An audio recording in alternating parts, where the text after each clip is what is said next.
Hello, this is Ralph Bivins with the Ralph Bivins Project. We're here today with Marshall Clinkscales. Marshall is Executive Vice President of Colliers International, which is one of the largest commercial real estate firms in the world. And he's here in Houston, and he's been here in Houston. He began practicing real estate here back in 1972. So he's seen his share and our share of ups and downs and cycles and booms and busts. And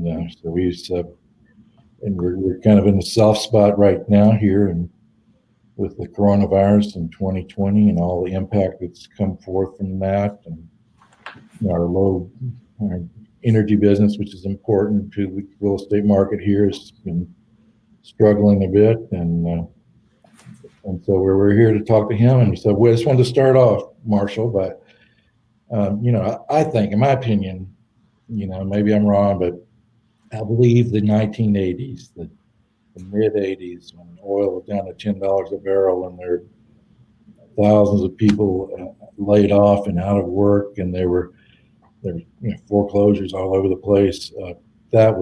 We've had some other dips since then, but that was 1980s, mid 80s, even late 80s. Was pretty severe. How would you say where this Houston market is right now? How does it compare to the 1980s? Well, the 1980s was an extremely difficult time, one of the most unusual economic experiences I've ever had. It was a total meltdown of the financial industry. As we went along, we wiped out the savings and loan industry. How long has it been since you heard anybody talk about savings and loans? They don't exist anymore. I guess credit unions have stepped in their place, but we used to have a vigorous savings and loan industry, and that was wiped out.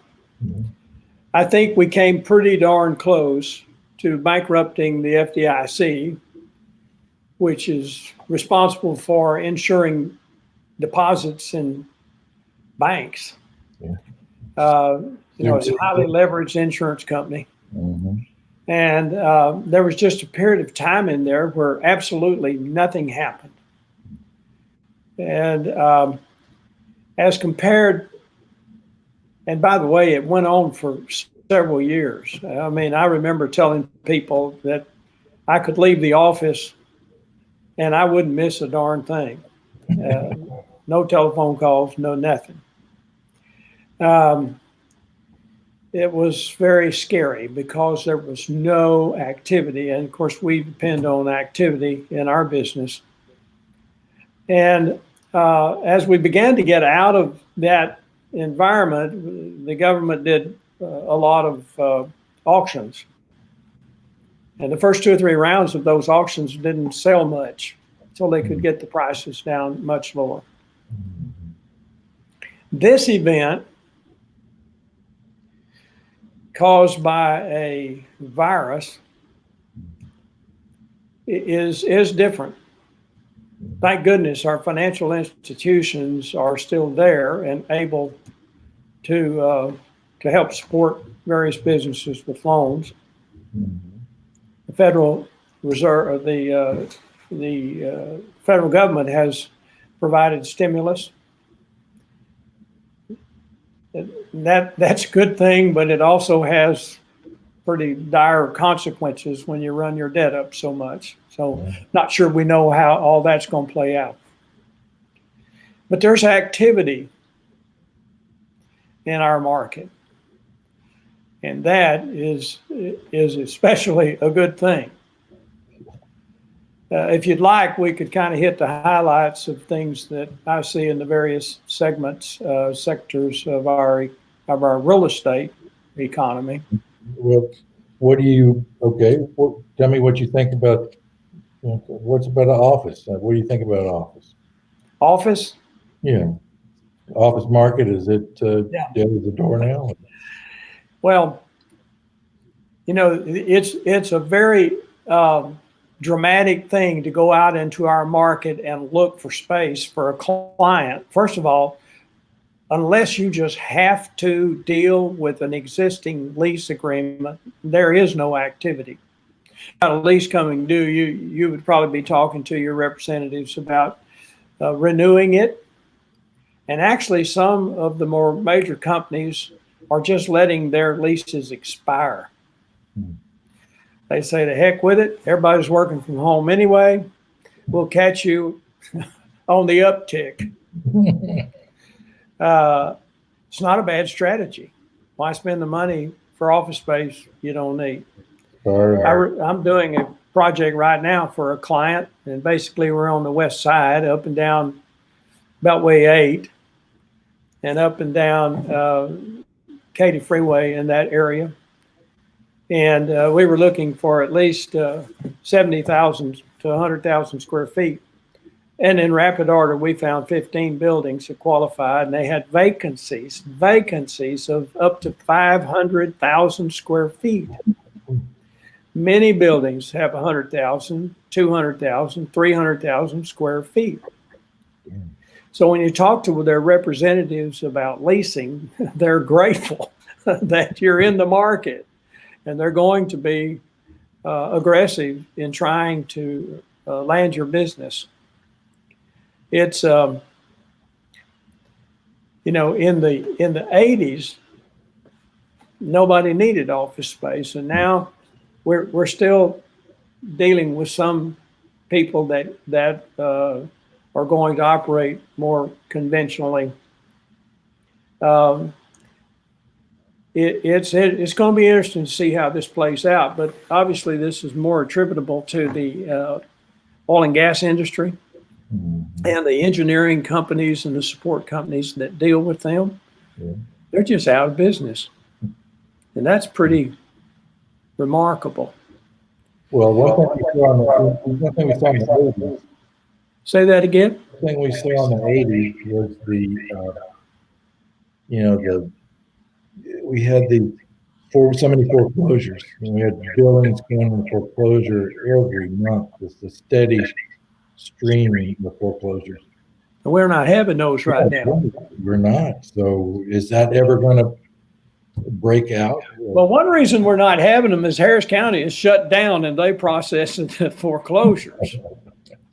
I'm happen to be working on a deal that's already been postponed twice, reset. They're not going to have a big crowd at the foreclosure. And we'll see how that plays out as we go forward. But that also relates to another segment of our real estate business, and that is investment properties. Everybody thinks that we ought to have investment opportunities around every corner, and we don't.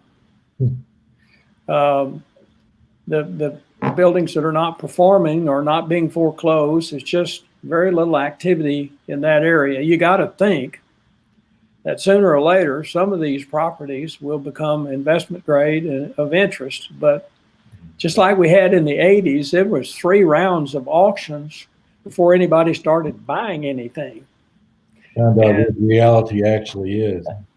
Right. They had to get those prices down where they really represented a bargain, because the number one factor was, how long am I going to have to hold this till I can get some tenants in these properties and create some value?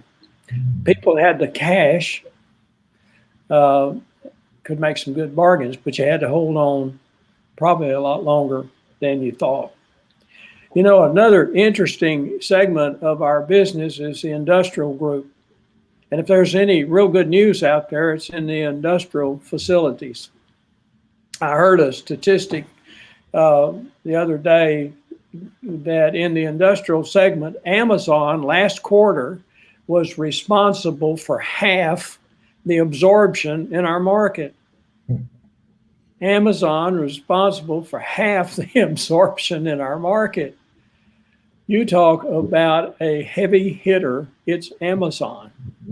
And they're not through absorbing space, building space, putting in distribution centers.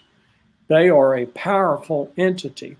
And then the smaller users are I'm sorry, go ahead. The e-commerce is so powerful right now, and Absolutely. and I've even read about. I don't know if it's happening here yet. I don't think it is, but Amazon going to regular old time regional malls, which are they've seen better days. You know, they're on the rocks, but going into regional malls and saying, "Hey, you want to get rid of one of those anchor stores? We'll take it, and we'll put one of our, fulfillment centers, distribution centers. So you have, Amazon actually filling the physical space of where stores used to be." It's incredible. Yeah. It's an incredible company. Yeah. Whatever rules you happen to be going by in your real estate investment and in your real estate brokerage, you can throw those out the window. There are a lot of new rules being developed nowadays, but Amazon is certainly a huge player. And then the smaller players, the smaller businesses that need industrial facilities have been reasonably active.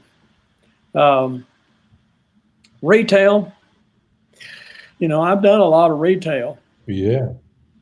but not now. It's in many ways, it's heartbreaking to see so many of these smaller tenants who have established these businesses and they don't have the capital to keep reaching in their pocket and saving their own business. They're just underfunded. They always have been, but they're dedicated to having their own business. So they keep at it, but they're beginning to fall. And when they close, they're not going to reopen. They'll be, when you use the term wiped out, that fits in retail. And then you also see some of the bigger players that. J.C. Penney, Absolutely. Whoever thought Ralph would see J.C. Penney go under? 11, and I understand they're going to be, aren't they going to be bought by some mall companies? Simon. Yeah, the interesting thing about that subject is that when you put together a mall, large shopping center, there are contingencies in all those big guy leases. If so and so and so and so and so and so aren't here, I don't have to pay rent. The occupancy clauses, you have to maintain a certain level of occupancy, or I don't have to pay rent. And that is becoming a big deal. Mm-hmm. And every day, the mall owners and the big power center owners, and even some of the smaller developers and owners are having to deal with that subject. Mm-hmm. And we don't know how this is all going to turn out. But the business failures in the retail segment are not over. So that is a major problem. Multifamily, a big concern in the multifamily industry right now is, are people going to want to live in these very dense environments? Mm-hmm. You can't go to a restaurant and sit close to anybody. Do you want to get on an elevator with a bunch of people and go up to your apartment on the 40th? Is that going to be a desirable place to live? I mean, you look at all the multifamily projects we've built in Houston recently. Are people going to want to live in that dense environment? That's a question that's being answered. Economically and location-wise, they probably are. But it's going to have an impact on how people view the apartment industry. You used the term soft spot. Yeah. I'm going to align with you and say, I hope you're right. I hope this is a soft spot that we will get past pretty soon. But the other big subject that I deal with frequently is working from home. Yeah. I have clients who have fairly large amounts of office space call me and say, I'm looking out here on my floor And there's not 6 people out here in this 70,000 square feet. Do I need all this space? I'm doing fine working from home. Some businesses are flourishing working from home. If you happen to be in the mortgage business and can offer refinancing at these interest rates, you're doing very well working from home. And you don't need office space. You don't need any kind of space. That is something that is very unusual, and we have discovered that working from home brings on other issues. A lot of people, I don't like it. I don't like working from home. I want to be around other people. I like to share ideas. I like to hear what else other people are doing, and it's invigorating. If you're working from home, also, you don't. Isolation. You can't. You're alone all the time. You don't have any input. And I keep wondering about new employees that you join a company and you're a young person, you're ready to go, and you'd like to meet the boss's boss, and run into him at the. We're not doing that. And say, hey, I toured a space the other day for a client that needs about 70,000 feet. And as we walked through their 3 floors, there were 6 people there. Good.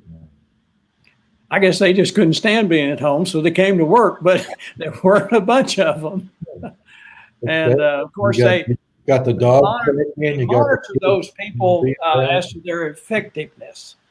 So there's one really big word that is constantly being evaluated while you're working from home. Is it efficient? And you can figure out, particularly if you're a telephone and computer related company, you can figure out who's continuing to work and is working efficiently and is getting the jobs done. And you can figure out who isn't also. So that's a current subject for continuing evaluation. Don't know how that's going to go. One last subject is land development. Talk to me about land development. Well, I happen to be working on a project out in the east side, Pasadena, up and down the East Belt from Spencer Highway down through Fairmont Parkway, and we've sold a lot of properties out there, and I happen to be down to about 3 acres left out of 120, 130 some odd acres. So you sold over 100 acres so far. We're dealing with users, not many, but I guarantee you, if somebody comes along and says, "What have you got that I could buy or lease?" that is a very serious prospect, because they wouldn't be there for long unless they had a very good idea that they could do well at your location. Restaurants are suffering. We put in a lot of restaurants out there, and they're suffering. And fortunately, a number of people that are showing up to look at our development are not restaurants. They're easy tag stores and Harris County operations and businesses that deal with your automobile. And so those are the kind of users that we're running into. And if you have a project that's well developed, you've taken care of all of the requirements, the utilities, the drainage, the detention, the zoning, if you have to deal with that, and so this is a pretty much ready to go property. You have something that you will have an opportunity to talk to some good people about, and we've been fortunate. We're getting close to the end of that and project out there. So 3 acres left. That's not much. About 3 acres, yeah. Well, what's the easy tag thing easy tag building? What is that going to be like? That's a Harris County project, and those little buildings that look like small monopoly rectangular things sitting on the side of the highway. Yeah. That's not what they're building here, and this is going to become.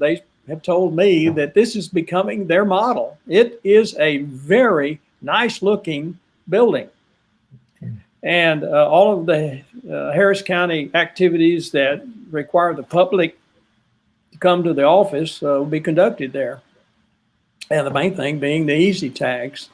And so we see it as a great, it's going to look great. And we see it as a traffic generator. Mm-hmm. I think Cheddar's will enjoy being right beside the easy tag building. And and this company that works on automobiles will enjoy being next to them. Mm-hmm. And frankly, we're kind of glad that we have some users that are not restaurant oriented, because that's a tough business right now. It is a tough business, very tough business. Well, last question here. Just looking forward in the future, what do you see for, what's your forecast for 2021? Is it all dependent on COVID and how long that takes to get resolved in some manner, or how long are we going to be in this hole and what happens next? Do you have? Well, Ralph, you've heard that forecasting is extremely difficult to do, especially when it comes to the future. So, so thanks a lot. Well, you know, and that's a big argument going on in Washington, opening up or staying closed. The thing that bothers me about that subject is if you stay closed, you know what you get. You're killing your economy. And so this is a tightrope. It's very difficult for a leader, a president or leader, mayor or governor to say, I don't care if we kill a bunch of people, we're going to have an economy. They're not going to say that. We have to be more prudent than that. But somehow we have to walk the line of opening up the economy, because that's where we all make our living. That supports our area. That supports our businesses. And I think it's going to get better. I think we're getting better now. I think things are improving. And the more of those statistics that we get, it's going to be encouraging for the economy. But that's in the future. Mm-hmm. And it may not be too long till we get an answer. I think it'll be a gradual improvement. I know in my business, the most important thing that we have are clients who need our advice and our services and our help in deciding what to do next. And once they pick the location, they either buy it or lease it. That's what we do. Mm-hmm. And fortunately, I'm pretty busy right now, and I'm glad of it. And we'll see what happens, but I think it's getting better, and it's going to continue to get better. All right. Well, Marshall Clinkscales, Colliers International, thank you so much for taking time and thank you. We always enjoy reading the Realty News Report. You do a fantastic job. Thanks. You have a good day. We'll see you next.